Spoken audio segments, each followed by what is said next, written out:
Hello everyone, आज का हमारा टॉपिक है class 9th chapter 8 that is motion.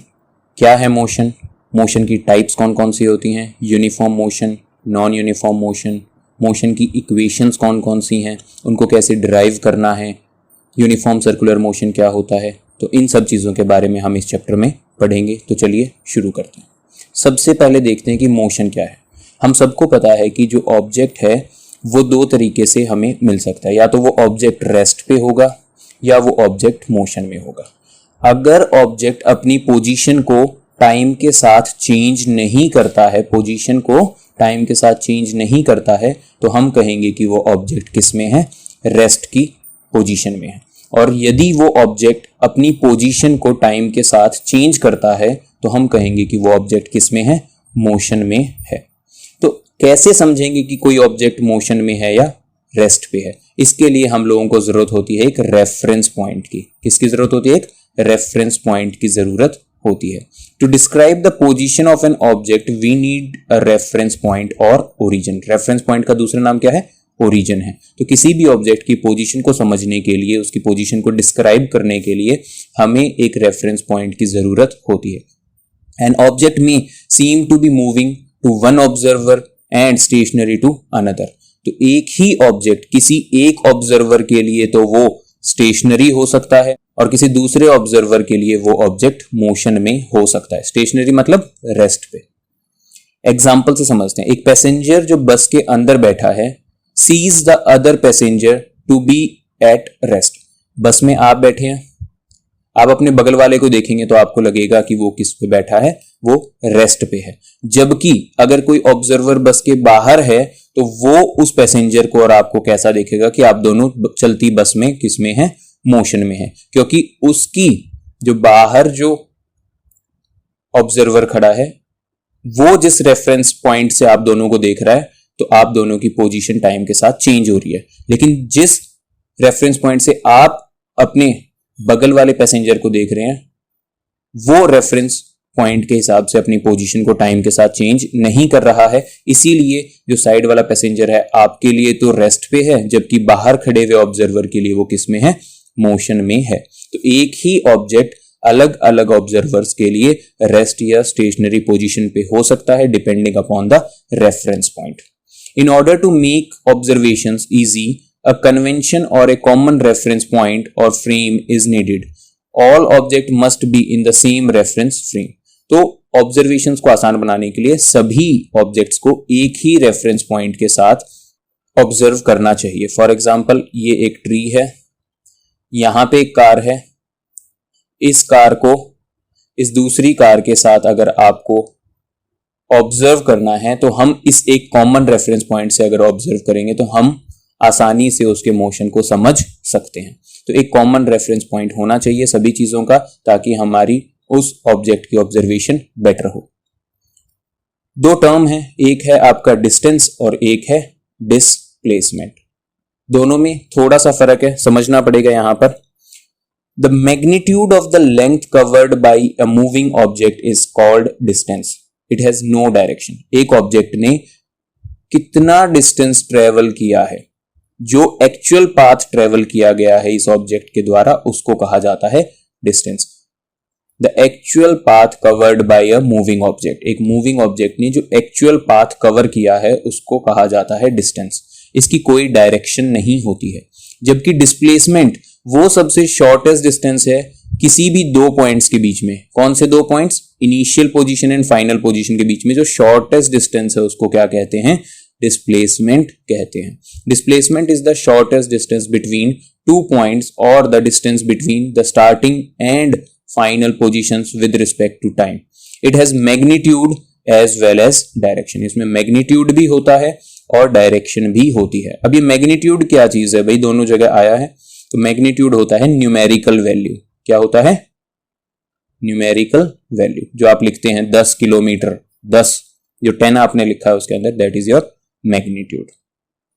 So displacement can be zero but distance can not. Displacement zero हो सकती है लेकिन डिस्टेंस जीरो नहीं हो सकता। एक एग्जांपल लेते हैं कि एक ऑब्जेक्ट है, मान लीजिए राम यहां से चलना स्टार्ट करता है, इस पाथ को फॉलो करता है, ठीक है। यहां पर पहुंचता है। तो एक्चुअल पाथ तो इसने बहुत ज्यादा ट्रेवल किया है, लेकिन डिस्प्लेसमेंट क्या होता है, इनिशियली जहां से उसने स्टार्ट किया था और फाइनली जहां पे पहुंचा है, तो स्टार्टिंग पॉइंट और जो एंडिंग पॉइंट है उनके बीच का शॉर्टेस्ट डिस्टेंस, तो वो तो एक स्ट्रेट लाइन होगा, तो ये कहलाएगा जो शॉर्टेस्ट डिस्टेंस आपका डिस्प्लेसमेंट, जबकि जो एक्चुअल पाथ ट्रेवल किया उसको क्या बोलेंगे, डिस्टेंस बोलेंगे। चलिए आगे चलते हैं। तो क्या होता है magnitude? Magnitude is the size और extent of a physical quantity. In physics we have scalar and vector quantities. तो मैग्नीट्यूड क्या है? साइज या एक्सटेंट है किसी भी फिजिकल क्वांटिटी का जो न्यूमेरिकल वैल्यू है। तो फिजिक्स के अंदर दो क्वांटिटीज हैं, एक है स्केलर क्वांटिटी, एक है वेक्टर क्वांटिटी। तो स्केलर क्वांटिटी वो क्वांटिटी होती है जिनके अंदर हम सिर्फ उसका मैग्नीट्यूड एक्सप्रेस करते हैं। क्या एक्सप्रेस करते हैं? मैग्नीट्यूड मींस न्यूमेरिकल वैल्यू जिसकी एक्सप्रेस करते हैं हम, सिर्फ उसको क्या कहते हैं? स्केलर क्वांटिटी कहते हैं। एग्जांपल क्या है? Time, distance, mass, temperature, area, volume, these are some examples of scalar quantities. दूसरी क्वांटिटीज हैं वेक्टर क्वांटिटी, जिसमें आप मैग्नीट्यूड के साथ साथ आप डायरेक्शन भी मेंशन करते हैं, एक्सप्रेस करते हैं, उनको कहा जाता है वेक्टर क्वांटिटीज। इसमें डायरेक्शन का बहुत ज्यादा इंपॉर्टेंट रोल होता है, जैसे कि velocity, displacement, weight, momentum, force, acceleration. तो ये सभी क्या है? वेक्टर क्वांटिटी होती है। जो वेक्टर क्वांटिटी हैं वो हमें मोशन के बारे में ज्यादा इंफॉर्मेशन प्रोवाइड करती हैं। आने वाले टाइम में स्केलर और वेक्टर क्वांटिटी जैसे जैसे हमारे इंट्रोड्यूस होती जाएंगी वैसे वैसे हम उनके बारे में और ज्यादा समझते रहेंगे। तो time, average speed and velocity. क्या होता है time? The time is the duration of an event that is expressed in second. कोई जो इवेंट हुआ है, राम ने चलना स्टार्ट किया, कितनी देर चला, that is the time period, वो टाइम होगा। उस इवेंट में कितना टाइम लगा है, दैट इज टाइम। और टाइम की एसआई यूनिट क्या होती है, स्टैंडर्ड यूनिट क्या होती है वर्ल्ड वाइड, और न्यूमेरिकल्स में यूज होने वाली यूनिट एसआई यूनिट है जी आपकी, और टाइम की जो एसआई यूनिट है वो है second. Most physical phenomena occur with respect to time. जितने भी फिजिकल फिनोमिना होते हैं वो टाइम के साथ अकर होते हैं, एक टाइम ड्यूरेशन के अंदर ही वो घटना घटती है। It is a scalar quantity, और आपका टाइम क्या है? एक स्केलर क्वांटिटी है। स्पीड क्या है? Speed is the rate of change of distance. If a body covers a certain distance in a certain amount of time, it speed is given by. Speed क्या होता है? Speed simply सबको बचपन से पता है, स्पीड क्या होता है? Distance travelled upon time taken. यही होता है, कितना डिस्टेंस ट्रेवल किया और कितने टाइम में किया है। जैसे आप लोगों को पता है कि आपकी गाड़ी में एक मीटर लगा हुआ होता है, उसको कहते हैं ऑडोमीटर। ऑडोमीटर क्या करता है कि कितना डिस्टेंस उस व्हीकल ने कवर किया है वो कौन नोटिस करता है, कौन मेजर करता है? आपकी गाड़ी में लगा हुआ ऑडोमीटर मेजर करता है, जिसके ऊपर किलोमीटर लिखे हुए होते हैं। 15,000 किलोमीटर्स, आपने आज तक अपनी गाड़ी को 15,000 किलोमीटर चला लिया है, ठीक है जी। 15,000, आपने एक ट्रिप स्टार्ट की, आपके रीडिंग थी ऑडोमीटर में 15,000, ट्रिप खत्म होने पे रीडिंग होगी 16,000। इसका मतलब आपने कितना डिस्टेंस ट्रेवल किया? 16,000 माइनस 15,000, दैट इज 1000 किलोमीटर आपने उस ट्रिप के ऊपर अपनी गाड़ी को चलाया है। एक और मीटर लगा हुआ होता है जिसको कहते हैं स्पीडोमीटर। स्पीडोमीटर वो डिवाइस है जो ये बताती है कि उस टाइम पे, उस पर्टिकुलर टाइम के ऊपर आपकी गाड़ी की स्पीड कितनी है। जो आप देखते हैं 60 किलोमीटर पर आवर ऐसे आती है ना, that is your speed. 60 kilometre per hour मतलब उस टाइम पे आपकी गाड़ी 60 किलोमीटर पर आवर की स्पीड से चल रही है। अगर आप उस स्पीड को फिक्स रखेंगे, जो कि नॉर्मल सिचुएशंस में पॉसिबल नहीं होता है, अगर आप उस स्पीड को फिर भी फिक्स रखते हैं तो आप 1 घंटे में कितना डिस्टेंस कवर कर जाएंगे? 60 किलोमीटर कवर कर जाएंगे, क्योंकि आपकी स्पीड क्या है? 60 किलोमीटर पर आवर है। तो स्पीड क्या होता है? Distance upon time. और डिस्टेंस की जो एसआई यूनिट है वो होती है मीटर। तो स्पीड की एसआई यूनिट क्या बनेगी? स्पीड की एसआई यूनिट बनेगी आपकी, ऊपर तो डिस्टेंस की लिख लो मीटर, नीचे टाइम की लिख लो सेकंड। और इसको ऐसे भी एक्सप्रेस किया जाता है, metre per second, 1 metre per second. Average speed क्या होती है? Total distance travelled by total time taken. तो हम जो हमारे एवरीडे लाइफ में स्पीड बताते हैं ज्यादातर, वो क्या बताते हैं? एवरेज स्पीड बताते हैं। फॉर एग्जाम्पल, आप यहां से गए हिसार से दिल्ली जाते हैं, the distance is around 180 kilometre और आपने कितना टाइम लिया उसको कवर करने में, आपने उसमें टाइम लिया 3 आवर्स। तो आप अपनी एवरेज स्पीड बताएंगे कि मैंने कितना डिस्टेंस ट्रेवल किया, 180 किलोमीटर, कितने आवर में किया, 3 आवर में। तो आपकी एवरेज स्पीड क्या आएगी, आपकी एवरेज स्पीड आएगी 60 किलोमीटर पर आवर। आपकी एवरेज स्पीड कितनी आएगी, 60 किलोमीटर पर आवर आएगी। तो हम हमारे डे टू डे लाइफ में क्या बताते हैं, एवरेज स्पीड ही बताते हैं। फॉर एग्जाम्पल आप दिल्ली से चंडीगढ़ जाते हैं, दिल्ली से चंडीगढ़ का डिस्टेंस है 250 किलोमीटर सपोज, और आपने लिए उसमें 5 आवर्स, तो आपकी स्पीड क्या आ गई, 50 किलोमीटर पर आवर। लेकिन ये आपकी फिक्स स्पीड नहीं है, कहीं पे आपने ब्रेक भी लिया होगा, कहीं पे आपने गाड़ी को इससे तेज भी चलाया होगा, इससे कम भी चलाया होगा। ये फिक्स स्पीड नहीं है, ये एक एवरेज स्पीड है कि ऑन एन एवरेज आपकी गाड़ी इतना किलोमीटर पर आवर चली है। यहां पर एक और चीज समझ लीजिए कि जो यूनिट है किलोमीटर पर आवर, ये थोड़ी सी बड़ी यूनिट है। हमारी एसआई यूनिट क्या है, मीटर पर सेकेंड। तो हमें किलोमीटर पर आवर से मीटर पर सेकंड में कन्वर्ट करना आना चाहिए और मीटर पर सेकंड से किलोमीटर पर आवर में कन्वर्ट करना आना चाहिए। तो 1 किलोमीटर पर आवर अगर मैं मानता हूं तो 1 किलोमीटर में कितने मीटर होते हैं, 1000 मीटर होते हैं। तो 1000 से मल्टीप्लाई कर दो मीटर में कन्वर्ट करने के लिए। और जो आवर होता है उसमें कितनी सेकंड होती हैं, 60 मिनट होती हैं और हर मिनट में 60 सेकंड होती हैं। तो ये वैल्यू क्या बनी, ये वैल्यू आपकी बनी 0000, कैंसिल हो गए 2 0, ऊपर हो गया 10, नीचे हो गया 36। तो 1 किलोमीटर पर आवर मल्टीप्लाई 10/36। अब ये यूनिट हट गई, क्यों हट गई, क्योंकि अब किलोमीटर को मैंने किस में कर दिया कन्वर्ट, मीटर में कर दिया, और नीचे क्या आ गया, सेकंड आ गया। तो अब आपको 1 किलोमीटर पर आवर को किससे मल्टीप्लाई करना है, 5/18 से। तो दिस इज फिक्स्ड। जब भी आपको किलोमीटर पर आवर को मीटर पर सेकंड में कन्वर्ट करना हो तो आप हमेशा उस यूनिट जो वैल्यू है आपकी उसको 5/18 से मल्टीप्लाई करेंगे तो वो आपका मीटर पर सेकंड में कन्वर्ट हो जाएगा। और यदि रिवर्स करना हो तो रेसिप्रोकल करके मल्टीप्लाई कर देंगे, मीटर पर सेकंड से किलोमीटर पर आवर में कन्वर्ट करना हो तो हम उसको 18/5 से मल्टीप्लाई कर देंगे। ठीक है जी। याद रखिए जब भी कोई बड़ी यूनिट है उसको छोटी यूनिट में कन्वर्ट करना है तो जो दोनों के बीच में रिलेशन होता है उससे मल्टीप्लाई करते हैं। 1 किलोमीटर में 1000 मीटर होते हैं, तो 1 किलोमीटर को मीटर में कन्वर्ट करने के लिए हम 1000 से मल्टीप्लाई करेंगे। ठीक है जी। और अगर आपको छोटी यूनिट से मल्टीप्लाई करना है, फॉर एग्जाम्पल 5 किलोमीटर का ले लेते हैं, 5 किलोमीटर में कितने मीटर होंगे, multiply by 1000, that is 5000 metre.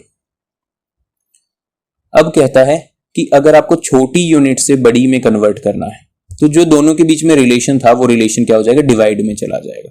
तो यहां पे गिवन है जैसे 5000 मीटर, तो इसको क्या करेंगे हम 1/1000 से मल्टीप्लाई कर देंगे, या फिर आप सिंपली कह सकते हैं कि 1000 से डिवाइड कर देंगे। तो 1000 से डिवाइड करेंगे तो वैल्यू क्या आएगी, 5 किलोमीटर। तो जब बड़ी यूनिट से छोटी यूनिट में कन्वर्ट करते हैं तो जो रिलेशन है उससे मल्टीप्लाई कर दीजिए, और यदि छोटी से बड़ी में कन्वर्ट करना है तो जो रिलेशन है उससे डिवाइड कर दीजिए, आपकी यूनिट कन्वर्ट हो जाएंगी। आगे चलते हैं जी। Uniform motion and non uniform motion. क्या होता है यूनिफॉर्म मोशन और क्या होता है नॉन यूनिफॉर्म मोशन। जब कोई ऑब्जेक्ट इक्वल डिस्टेंस कवर करता है इक्वल इंटरवल ऑफ टाइम में, हम कहते हैं कि वो ऑब्जेक्ट कौन से मोशन में है, यूनिफॉर्म मोशन में है।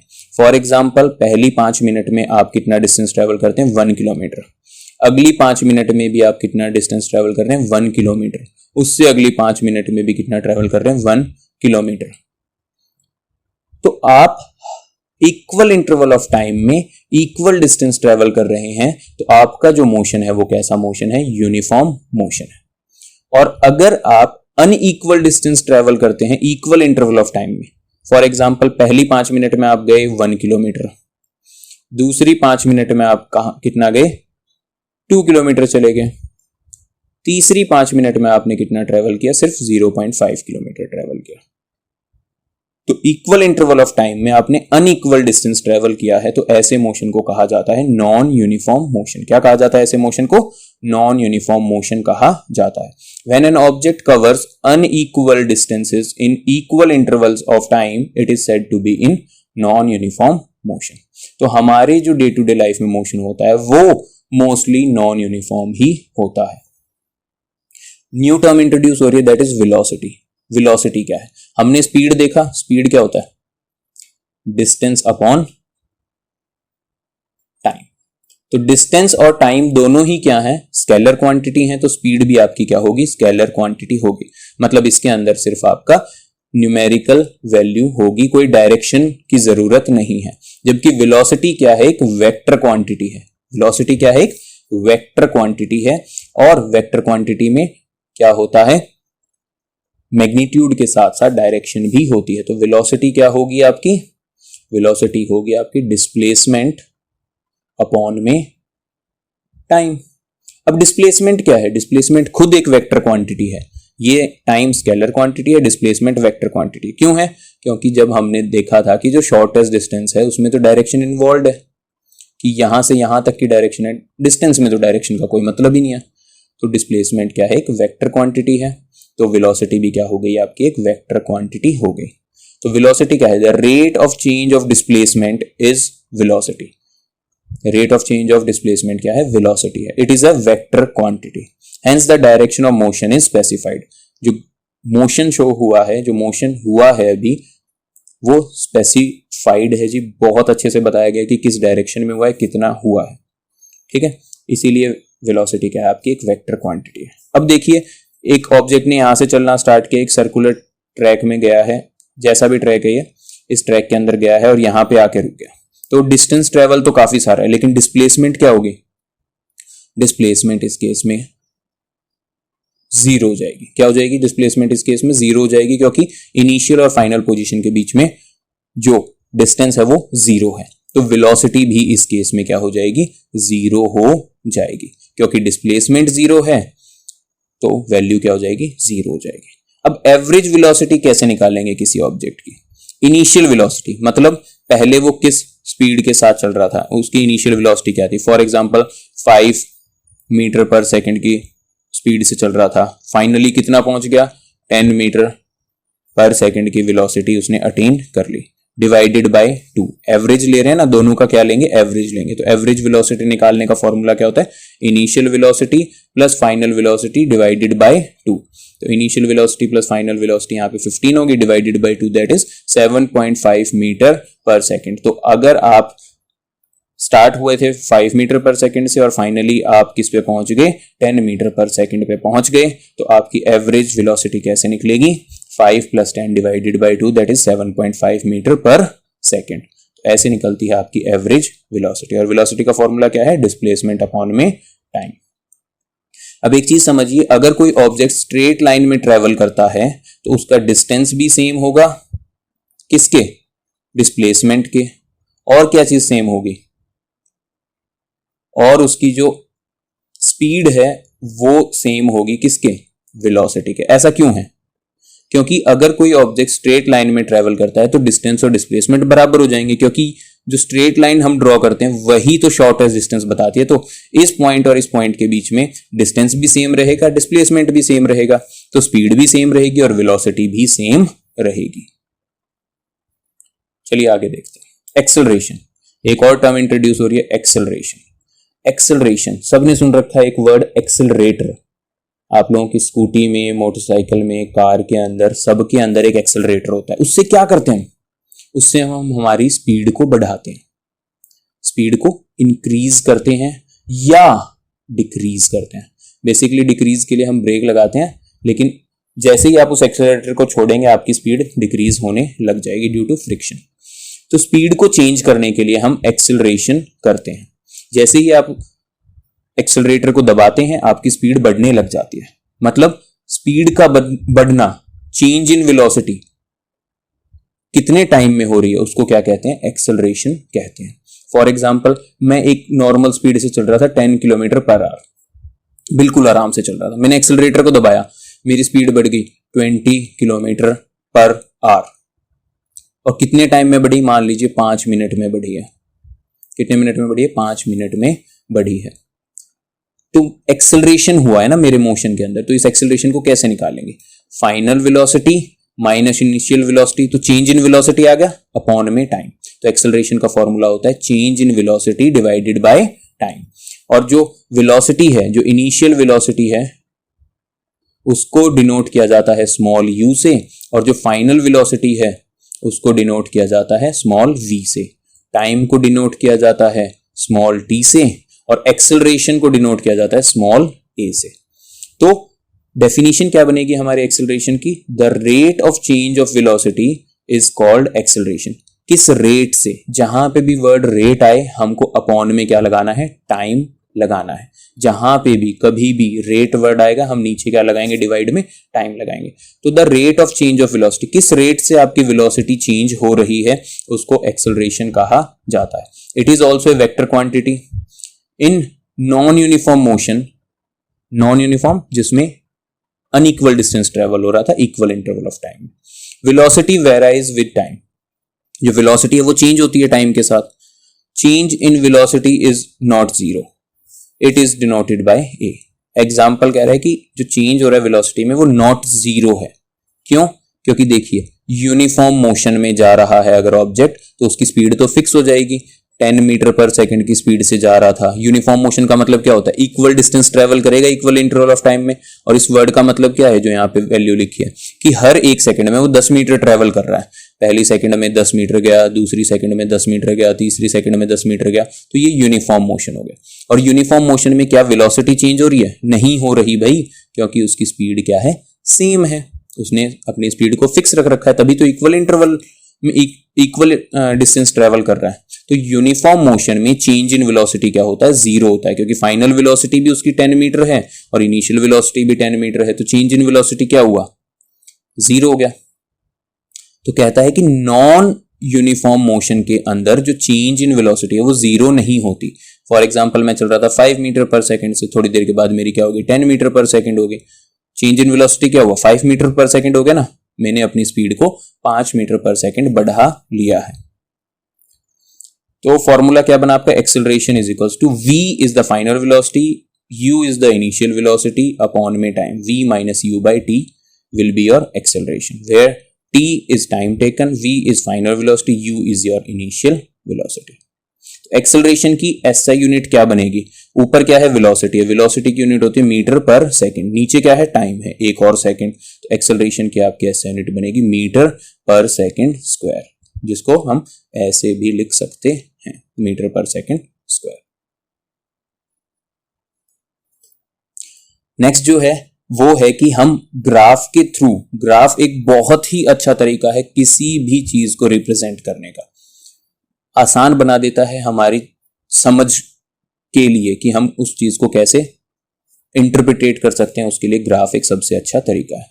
तो डिस्टेंस और टाइम ग्राफ है जो आपका, वो आपको क्या प्रोवाइड करेगा? वो आपको ऑब्जेक्ट की स्पीड प्रोवाइड करेगा। डिस्टेंस और टाइम, याद करो स्पीड क्या होता है? Speed is equal to distance upon time. अगर आपको दो चीजें डिस्टेंस और टाइम गिवन है तो वो आपको क्या बताएंगे? उस ऑब्जेक्ट की स्पीड बताएंगे, उसका मोशन बताएंगे कि वो कैसा मोशन शो कर रहा है। Distance time graph shows the change in the position of an object with respect to time. तो क्या बताता है? डिस्टेंस और टाइम हमें क्या बताता है? टाइम हमेशा एक्स एक्सिस पे लिया जाता है और डिस्टेंस किस पे लिया जाता है? वाई एक्सिस पे लिया जाता है। तो यदि आप यहाँ पे देखें तो यहाँ पर जो डिस्टेंस है वो मीटर में गिवन है, टाइम यहाँ पर सेकंड में गिवन है। दोनों की SI यूनिट लिखी है। यहाँ पर जो टाइम है वो 1 2 3 4 5 6 7 दे रखा है, यहाँ पे डिस्टेंस भी ऐसे ही दे रखा है। तो अगर आप इससे देखना चाहें कि एक सेकंड के बाद उसने कितना डिस्टेंस ट्रेवल किया था, तो यहाँ से एक लाइन ड्रॉ करें और यहाँ से इसके एक एक्स एक्सिस के पैरेलल लाइन ड्रॉ करेंगे तो आपको पता चल जाएगा कि इतना डिस्टेंस ट्रेवल किया है। 5 सेकंड के बाद कितना किया है? ये लाइन ड्रॉ करें, यहाँ पर देखें कि 5 सेकंड में 8 मीटर डिस्टेंस ट्रेवल कर लिया। तो बहुत एक अच्छा कन्वीनियंट मेथड होता है ग्राफ किसी भी मोशन को रिप्रेजेंट करने के लिए। Linear variation, uniform motion, non linear variation, non uniform motion. अगर आपके जो डिस्टेंस टाइम ग्राफ है वो एक ऐसे स्ट्रेट लाइन आता है, ऐसे स्ट्रेट लाइन आता है, तो हम कहते हैं कि ये कैसा मोशन है? यूनिफॉर्म मोशन, क्योंकि इक्वल इंटरवल में इक्वल डिस्टेंस ट्रेवल हो रहा है। देख लीजिए 2 सेकंड में 2 मीटर, 3 मीटर कितने सेकंड में हुआ? 3 सेकंड में। 4 मीटर कितने सेकंड में हुआ? 4 मीटर में। 5 मीटर कितने में गया? 5 सेकंड में गया। तो इक्वल इंटरवल में इक्वल डिस्टेंस ट्रेवल कर रहा है, तो ऐसे मोशन को हम क्या बोलेंगे? आपका यूनिफॉर्म मोशन बोलेंगे। तो अगर एक स्ट्रेट लाइन आती है, एक लीनियर वेरिएशन दिखाई देती है आपको इसके अंदर, तो वो आपके यूनिफॉर्म मोशन को रिप्रेजेंट करती है।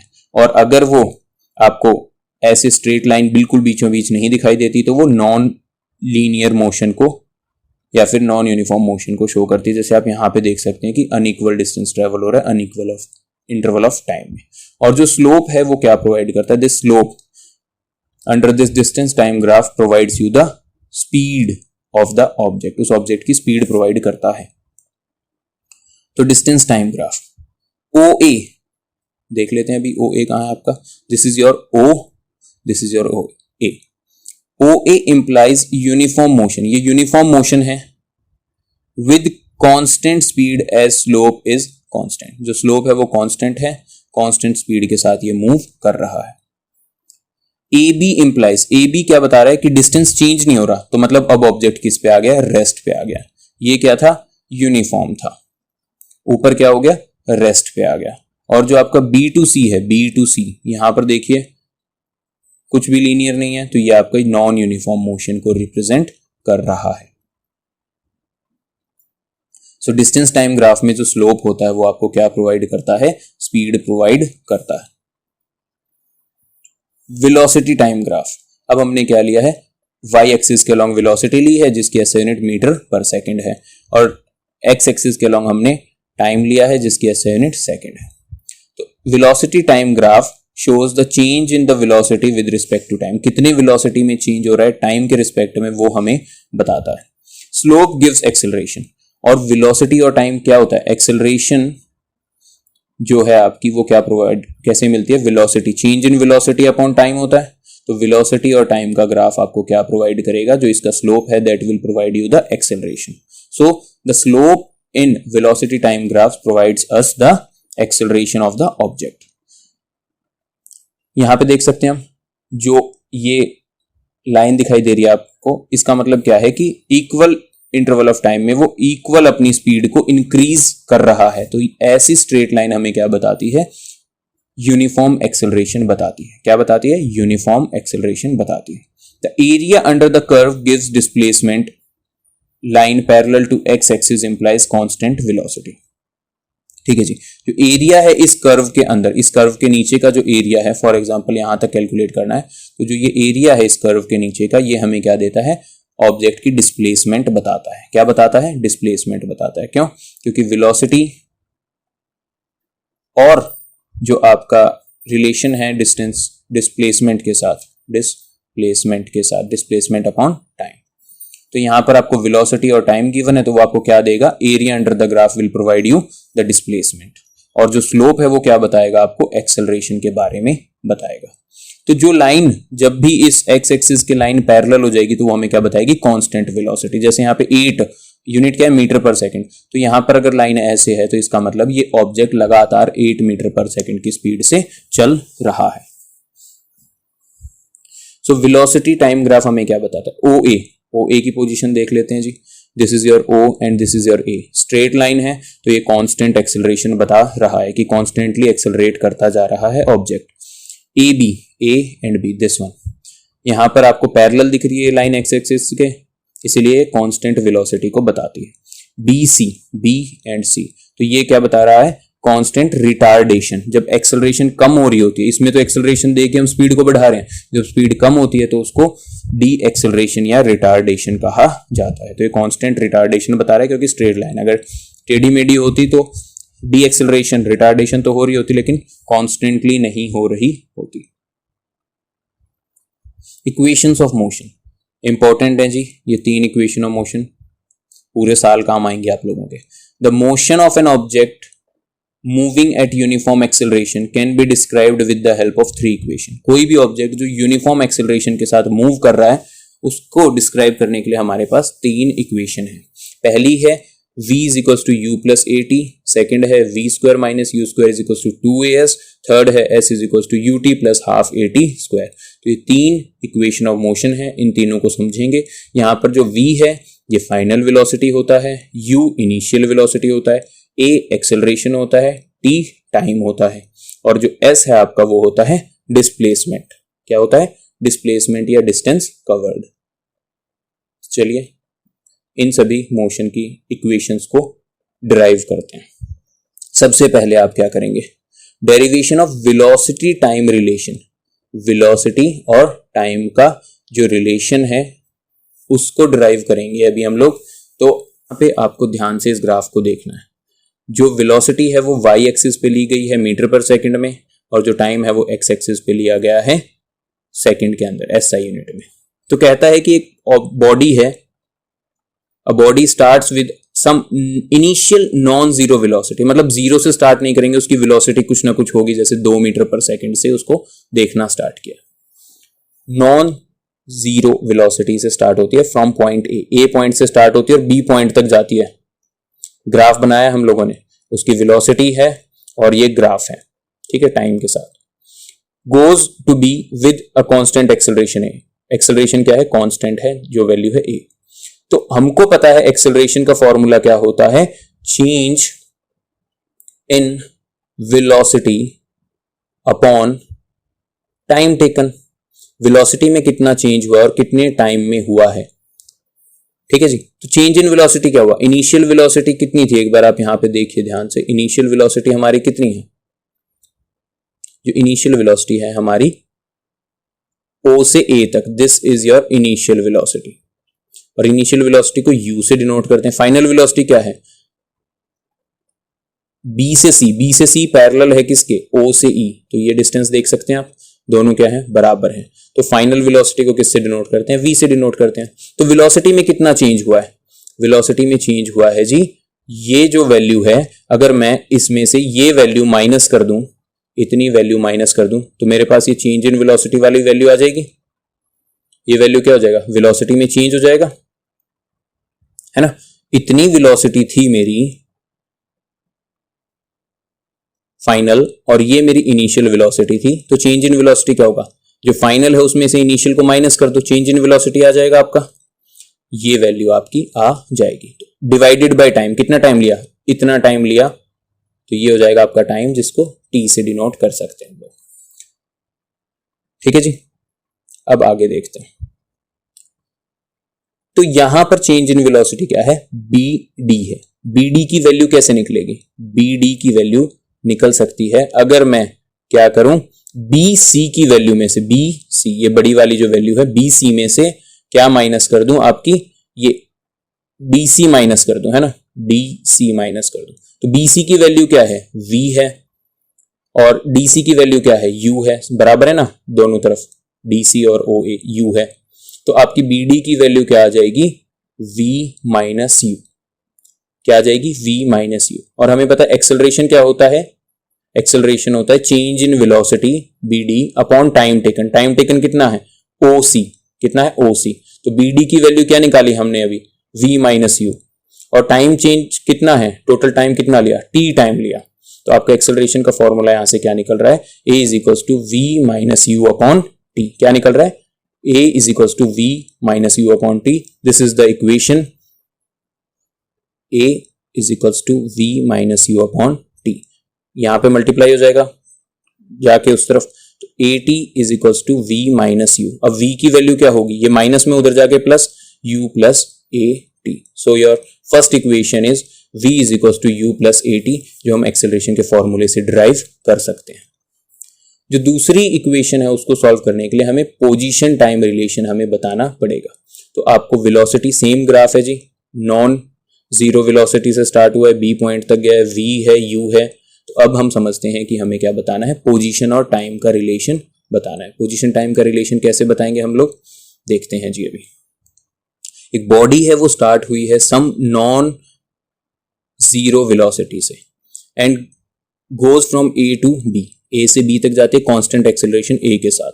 तो area under the graph gives, जो एरिया है इस ग्राफ के अंदर ये आपको क्या प्रोवाइड करेगा, the area under the this one area under the graph will provide you what.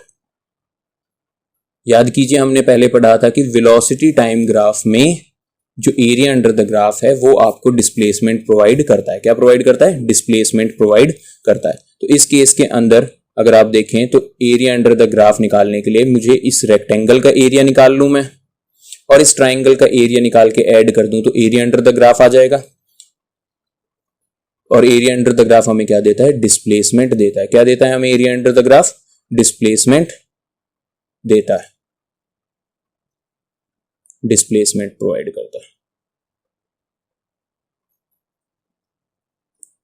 तो डिस्प्लेसमेंट निकालने का तरीका क्या बनेगा, अभी हमारा डिस्प्लेसमेंट निकालने का तरीका बनेगा area of this rectangle and area of this triangle. तो रेक्टेंगल का फॉर्मूला क्या होता है, रेक्टेंगल का फॉर्मूला होता है, डिस्प्लेसमेंट को एस से डिनोट करते हैं, रेक्टेंगल का एरिया होता है length into breadth, that is O A into A D, O A into A D, A D को आप ओ सी भी लिख सकते हैं, प्लस ट्राइंगल का एरिया क्या होता है, हाफ इंटू बेस, बेस क्या है इसका A D, into height, height क्या है B D.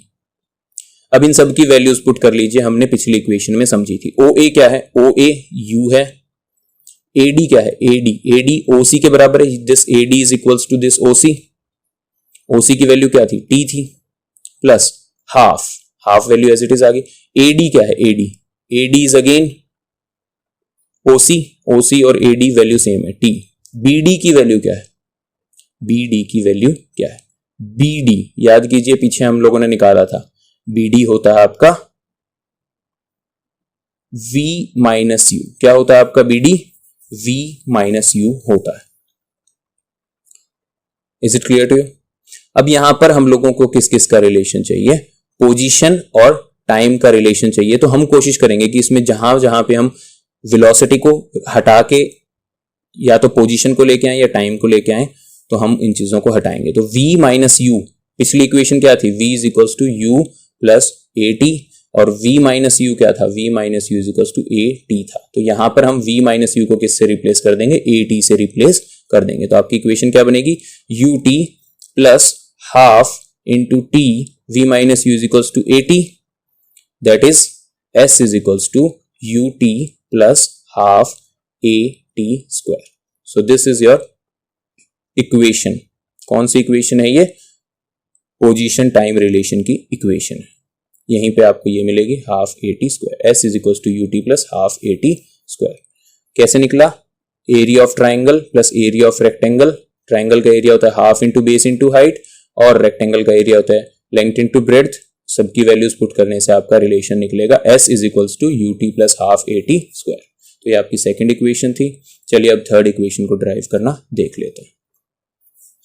This is your third equation. Third equation क्या है जी, आपकी पोजीशन एंड वेलोसिटी का रिलेशन है। तो अब हमको क्या चाहिए इक्वेशन में, s चाहिए और ज्यादा से ज्यादा v चाहिए।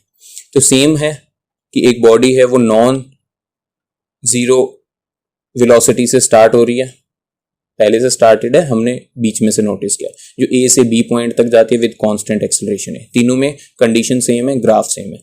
ये वेलोसिटी है, ये आपका क्या है टाइम है। तो डिस्प्लेसमेंट क्या कैसे मिलती है हमें, डिस्प्लेसमेंट याद होगा आप लोगों को, डिस्प्लेसमेंट मिलती है हमको एरिया अंडर द ग्राफ से। किससे मिलती है, एरिया अंडर द ग्राफ से हमको मिलती है डिस्प्लेसमेंट। तो इसमें जो डिस्प्लेसमेंट निकालेंगे हम, वो किस फॉर्मूले से निकालेंगे, इसमें हम निकालेंगे with the help of area of trapezium. किसकी सहायता से निकालेंगे, ट्रेपीजियम के एरिया की सहायता से हम इसमें डिस्प्लेसमेंट निकालेंगे। तो ट्रेपीजियम का एरिया निकालने का फॉर्मूला क्या होता है, ट्रेपीजियम कौन सा है यहाँ पे, O A B C, O A B C is your trapezium. तो डिस्प्लेसमेंट जो हमें निकालनी है वो इस बार हम किस फॉर्मूले से निकालेंगे, area of trapezium. Area under the graph gives you displacement, velocity time graph के अंदर जो एरिया अंडर द ग्राफ है वो क्या देता है आपको, डिस्प्लेसमेंट देता है। तो डिस्प्लेसमेंट जो निकालेंगे हम वो ट्रेपीजियम का एरिया निकाल के निकालेंगे। तो ट्रेपीजियम का एरिया का फॉर्मूला क्या होता है, ट्रेपीजियम का एरिया निकालता है, डिस्प्लेसमेंट निकलेगी कैसे, एरिया ऑफ ट्रेपीजियम के बराबर।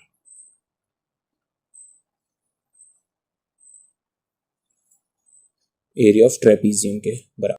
तो एरिया ऑफ ट्रेपीजियम का फॉर्मूला क्या होता है, half into sum of two parallel side. यहां पे दो पैरेलल साइड कौन सी हैं, this O A and B C are parallel to each other, O A plus B सी,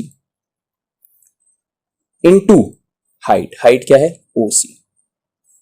अब इस फॉर्मूले के अंदर आप वैल्यूज पुट कर दीजिए, आपका आंसर आ जाएगा। Half S is equals to half, O A क्या है, ओ ए यू है, बी सी क्या है आपका, बी सी वी है, मल्टीप्लाई ओ सी क्या है आपका टी है, और रिलेशन किसका है, पोजीशन और वेलोसिटी का। तो यहाँ पे हम टाइम को हटा के क्या लेके आएंगे, वेलोसिटी लेके आएंगे। तो फर्स्ट इक्वेशन ऑफ मोशन कहती है v is equals to u plus a t. तो t की वैल्यू निकालनी है तो u वहां पे जाके माइनस में is equals to a t. T क्या हो जाएगा, v minus u upon a is equals to t. तो t की वैल्यू जो यहाँ पर रिप्लेस करनी है हम ये इस वैल्यू से रिप्लेस करेंगे। तो आपका फॉर्मूला क्या बनेगा, s is equals to half v plus u जो ये वैल्यू है इनटू टाइम का क्या आएगा, v minus u upon a. ये 2a इधर जाके क्रॉस मल्टीप्लाई, वैल्यू क्या आई 2as is equals to v plus u v minus u. और ये आपकी एक मैथ की आइडेंटिटी होती है, a plus b multiply a minus b, ये क्या होता है a square minus b square के बराबर होती है। तो यहां पर भी वही फॉर्मूला लग जाएगा आपका 2as is equals to v square minus u square. So this is your third equation of motion. 2as is equals to v square minus u square. तो आपको एरिया ऑफ ट्रेपीजियम निकालना है, उसका फॉर्मूला होता है half into sum of two parallel sides multiply by height. तो values put करेंगे आप और t की वैल्यू को आप v minus u by a first equation से निकाल के t की वैल्यू को पुट करेंगे तो आपकी थर्ड इक्वेशन निकल आएगी। सो this is your third equation of motion. Uniform circular motion क्या कहता है कि कोई ऑब्जेक्ट यदि एक सर्कल में घूमता है तो वो यूनिफॉर्म सर्कुलर मोशन शो करेगा अगर वो equal distance equal interval of time में मूव करता है। If an object moves in a circular path with uniform speed it's motion is called uniform circular motion. अगर यूनिफॉर्म स्पीड के साथ, fix speed के साथ कोई ऑब्जेक्ट एक सर्कुलर पाथ में घूमता है तो उस मोशन को हम यूनिफॉर्म सर्कुलर मोशन बोलते हैं। Velocity is changing as direction keeps changing. Acceleration is constant. Acceleration constant है, velocity क्या हो रही है, चेंज हो रही है। क्यों चेंज हो रही है? फॉर एग्जाम्पल हम बात करते हैं एक रेक्टेंगुलर ट्रैक की। एक एथलीट है वो भागना स्टार्ट करता है, पहले यहां पे जाएगा, डायरेक्शन चेंज कर लेगा, डायरेक्शन चेंज हुई तो वेलोसिटी क्या है आपकी, वेक्टर क्वांटिटी है तो वेलोसिटी चेंज हो जाएगी डायरेक्शन चेंज होने से। यहां पे आते ही फिर से डायरेक्शन चेंज हुई, यहां पे आते ही फिर से डायरेक्शन चेंज हुई, यहां पे आते ही फिर से डायरेक्शन चेंज हुई। तो क्या हुआ जी, एक ट्रैक को कंप्लीट करने में, एक कंप्लीट सर्कल पूरा करने में ये 4 बार अपनी डायरेक्शन को चेंज कर रहा है। तो इसकी 4 बार डायरेक्शन चेंज हो रही है। अगर मैं अब इसको हेक्सागन बना दूं तो ये 6 बार अपनी डायरेक्शन को चेंज कर रहा है। ऑक्टागोनल बना दूंगा तो 8 बार चेंज करेगा और धीरे धीरे जैसे जैसे मैं साइड इंक्रीज करता जाऊंगा उतनी बार उसकी डायरेक्शन चेंज होगी और अल्टीमेटली जो साइड का साइज है वो पॉइंट तक रिड्यूस हो जाएगा। इसका मतलब क्या है कि हर पॉइंट पे उस एथलीट की डायरेक्शन क्या हो रही होगी, चेंज हो रही होगी। तो वेलोसिटी भी हर पॉइंट पे चेंज हो रही होगी। पर अगर वो एक फिक्स स्पीड के साथ, एक यूनिफॉर्म स्पीड के साथ इस सर्कुलर ट्रैक में घूमता है तो ऐसे मोशन को हम बोलते हैं uniform circular motion. So that was all about this chapter. Thank you very much. God bless you.